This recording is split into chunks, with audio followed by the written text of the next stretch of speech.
As that debate continues, we wanted to take a closer look at background checks with the help of people in the gun industry, including how someone goes about buying a gun. Tonight, NBC 26's Eric Krest shares that story. At John's Sports Shop in Oshkosh, business has been good since the beginning of the pandemic. 2020 was a record year in sales. But in particular, it was handguns that have been hard to keep stocked. They made up over 80% of the sales this year at John's shop. It was something I've never experienced in over 36 years of being in business. So how complicated is it to buy a gun in Wisconsin? What you're looking at here are background checks for a month.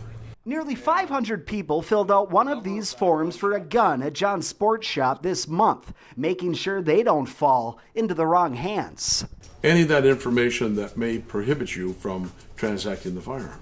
In Wisconsin, you have to be 18 years old to buy a long gun, 21 years old for a handgun, and you can't have a felony or a misdemeanor involving domestic violence. And there are a lot of people making the qualifications. You can't keep up with it.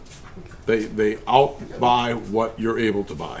Background checks are required with federally licensed dealers, but not for private sales. To qualify in the background check, you'll also have to be living in the U.S. legally, have a valid ID, and no current restraining orders. And if you meet those qualifications, odds are pretty good you'll be in and out with your purchase the very same day. In most instances, background checks, when they're not completely swamped, take just a matter of minutes.